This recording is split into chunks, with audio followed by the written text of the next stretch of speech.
Salut tout le monde, j'espère que vous allez bien. On se retrouve aujourd'hui pour un petit bilan de la cinquième journée de la Ligue des Champions. Ça s'est mal passé, je le dis tout de suite pour les clubs français. Paris, vous l'avez vu, Lens, peut-être pas. On va voir ce qui s'est passé au niveau des statistiques, des points et faire le bilan sur la semaine prochaine, ainsi que pour les points UEFA. On commence par le dernier groupe, c'est le groupe H. Le Shakhtar Donetsk a battu Antwerp et le FC Barcelone a battu Porto. Prochain match Porto-Shakhtar Donetsk, ça sera dans 15 jours à peu près.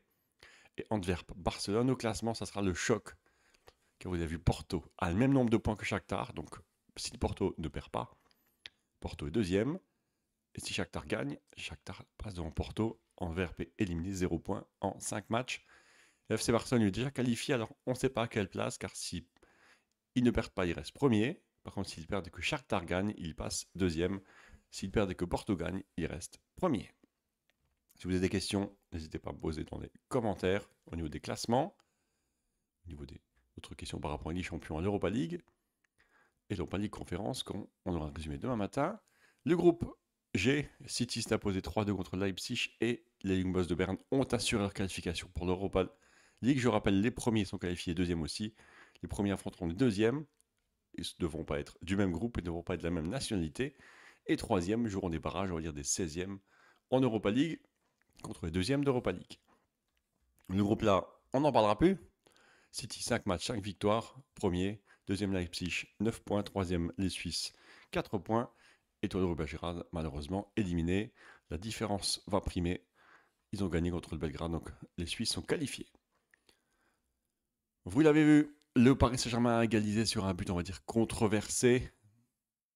Mais Paris a sa qualification entre les mains. Milan, eux, sont fait surprendre à domicile contre Dortmund. Je rappelle le classement et on va parler des possibilités du PSG. Dortmund, quoi qu'il arrive, est qualifié, premier ou deuxième. Et tout le monde peut se qualifier encore. Alors, si Dortmund ne perd pas, Dortmund sera premier. Si Dortmund perd, ils seront deuxième. Et le PSG sera premier. Point. Paris gagne, ils sont premiers qualifiés. Paris fait match nul, ça dépendra de l'autre match. S'il y a match nul entre Newcastle et Milan, il y aura donc Paris qualifié deuxième et Newcastle troisième et Milan quatrième, ça ne bougera pas. Si Paris fait match nul et que Newcastle gagne, Paris sera éliminé de la Ligue des Champions mais sera troisième en Europa League, reversé en Europa League. Si Paris fait match nul et que Milan gagne, Paris restera deuxième. Si Paris perd, quoi qu'il arrive, ils auront 7 points. Et s'il y a un match nul entre Newcastle et Milan, ils seront deuxième. Et s'il y a un vainqueur, ils finiront troisième. Paris doit donc gagner pour finir premier. Paris doit faire match nul et espérer que Newcastle ne gagne pas. Newcastle qui jouera à domicile contre Milan. Ouais, les dernières fois, Paris a gagné 2-0 et Milan a fait 0-0. On remonte un peu. Lazio s'est imposé à Atlético Madrid aussi. Dernier match, Atlético Madrid-Lazio, ça sera pour la première place. Pourquoi? Car Atlético Madrid et Lazio vont se battre pour la première place. Celtic va rentrer à la maison et les Feyenoord de Rotterdam vont aller en Europa League. Au niveau des barrages, on parlera des points UEFA aussi. Ça va bouger également pour les clubs français. Ils devront faire des choses ce soir.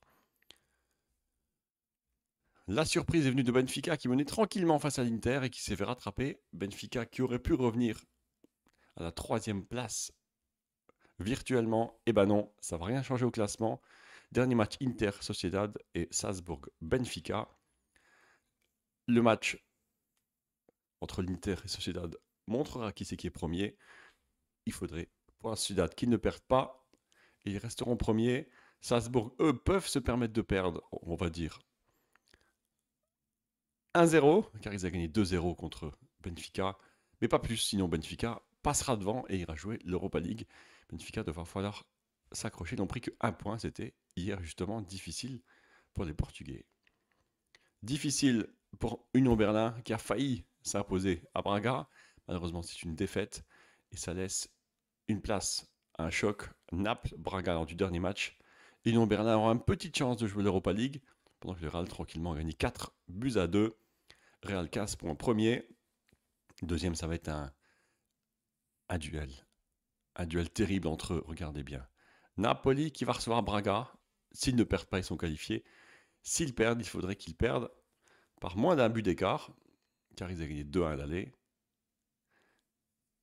S'ils perdent 2-0, ça sera plus difficile pour eux. Par contre, Braga peut assurer avec un match une qualification pour l'Europa League, pendant que Berlin irait virtuellement chercher leur qualification en Europa League s'ils battent Real et que Naples ne s'impose pas. Un carton, malheureusement, c'était contre les clubs français, 6-0. On aurait dit un match de tennis. Lens s'est fait éliminer 6-0 et ne verra pas la suite de la Ligue des Champions, malheureusement. Eindhoven, contrairement à Séville, et à Lens, verront la Ligue des Champions. Pourquoi? Regardez bien. Arsenal est premier avec 12 points et sûr d'être premier.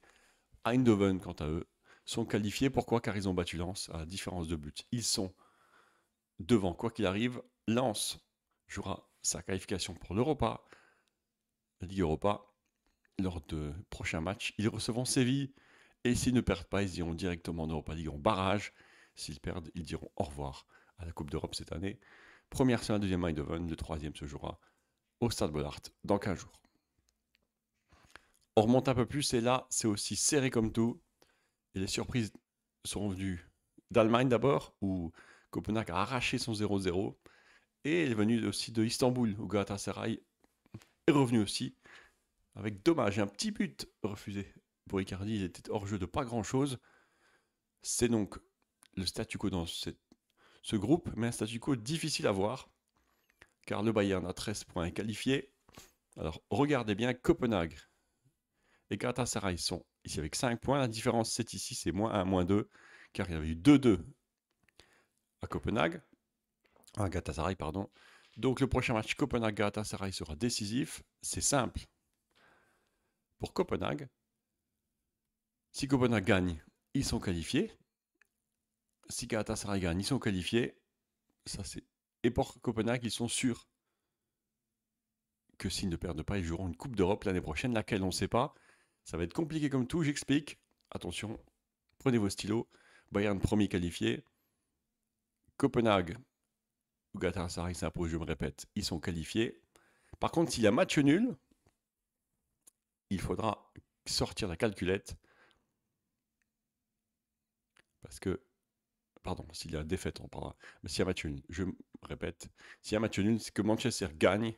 Manchester pourrait passer deuxième. Manchester qui va aller recevoir le Bayern, qui n'a plus rien à gagner. Ça va être difficile et chaud. Manchester gagne. Copenhague, Galatasaray, il faut match nul. Manchester est qualifié. Si justement Copenhague ou Galatasaray perdent et que Manchester fait match nul, Copenhague-Manchester, on regarde les résultats. Alors Copenhague-Manchester 4-3 et Manchester, je ne trouve plus l'autre. 1-0, il y a égalité entre Manchester et Copenhague, donc si Galatasaray gagne, il faudra voir la différence de but. Et justement, Copenhague est devant. Un match nul pour Manchester. Une victoire de Galatasaray éliminerait Manchester. Et inversement, regardez bien, Galatasaray avait gagné 3-2 à City. Et dernier match, 3-3. Donc Manchester est quand même derrière. Manchester, même un match nul, ne les qualifierait pas. Je vous les montre avec vous. En tout cas, Manchester doit gagner pour espérer au moins être troisième. Ce groupe est incroyable. On ne pensait pas que Copenhague et Galatasaray allaient chercher leur qualification aux dépens de Manchester. On passe juste au point UEFA. Les points UEFA, on va en parler. Les Pays-Bas sont devant la France. Alors là, il y a 1,3. Il faudra rajouter 5 points, donc 1 point. Donc il y a 0,3 plus 1, 1,3. Car les points de Eindhoven n'ont pas encore été rajoutés. Donc Eindhoven, eux, ont bien les 2 points de victoire, mais ont 5 points de plus car ils sont qualifiés sûrs pour les huitièmes de finale. Feyenoord, eux, sont reversés en Europa League. Donc les deux là sont déjà qualifiés. Le reste, on verra plus tard. Alors qu'au niveau français, ni le PSG ni Lens ne sont qualifiés encore. Lens pourrait être qualifié seulement pour l'Europa League. Et Paris est sûr d'être qualifié, on ne sait pas pourquoi. Je rappelle que les 2 premiers de cette saison auront un club supplémentaire. Et c'est l'Allemagne pour l'instant et l'Espagne qui font des cartons. L'Italie s'accroche. L'Italie qui a comme l'Inter et la Lazio qualifiés, ainsi que l'Atalanta. On voit l'Espagne qui a qualifié quand même ces 4 clubs. Séville ne sera pas qualifié, mais 4 clubs sur 5. Et l'Allemagne, eux, en ont 3. L'Union Berlin ne pourra pas se qualifier, c'est chaud patate. Un petit point juste sur les clubs. Les clubs, il y a comme City qui caracole avec le Real Madrid derrière, Bayern, Inter, Barça. Sociedad surprend tout le monde. Et en Europa League, on voit que Victoria Pleasant est aussi là avec Leverkusen. On fait un tour pour ce qui va se passer ce soir. Ce soir, pour les clubs français, je parle Marseille-Ajax. Et on va expliquer que si l'AEK Athènes, si Marseille gagne, ils sont qualifiés quoi qu'il arrive pour une Coupe d'Europe. Je ne sais pas si j'aurai directement le classement. Voilà. Je vois si ça passe sur l'écran. Voilà. Marseille s'impose. Ils sont quoi qu'il arrive qualifiés soit en tant que premier, deuxième ou troisième, c'est sûr. Par contre, si AEK Athènes s'impose et que Marseille s'impose, ils sont sûrs d'être premiers. Donc Marseille va espérer un faux pas de l'AEK Athènes, enfin de Brighton, et espérer une qualification directement. Ça, c'était pour l'OM. Alors, Toulouse, c'est un peu plus facile. Alors, Toulouse, je vais juste vous montrer, j'ai cliqué un peu trop vite, jouera contre l'Union Saint-Gilloise. Toulouse bat l'Union Saint-Gilloise. Ils sont qualifiés. Toulouse fait un match nul contre l'Union Saint-Gilloise. Ça sera beaucoup plus compliqué. En tout cas, Toulouse s'impose. Toulouse est qualifié. Pourrait même aller chercher dans le dernier match une qualification contre Liverpool. En tout cas, un match nul les avantagerait beaucoup, mais ça ne serait pas sûr au niveau de la qualification. On passe à Rennes. Rennes, c'est beaucoup plus compliqué, car il y a un match en retard qui joue entre Villarreal et Haïfa. Mais Rennes joue Haïfa, donc Rennes s'impose. Rennes est quasiment sûr de se qualifier. On ne saura pas ses premiers et deuxièmes, car le prochain match contre Villarreal sera décisif, mais Rennes s'impose. Rennes sera qualifié au moins en tant que deuxième, voire premier. On fait un tour, juste encore un petit tour en Europa League Conférence, avec Lille qui va jouer à Ljubljana. Lille, c'est simple aussi, Lille bat Ljubljana. Lille sera qualifié. On ne sait pas si c'est premier ou deuxième, non plus. Par contre, s'il y a un match nul entre Bratislava et Klavzik, Lille pourra vraiment espérer aller chercher une grosse qualification pour le prochain tour. Pourquoi? Car Lille a l'avantage sur Bratislava, donc Lille s'impose et Bratislava ne gagne pas, Lille sera premier qualifié.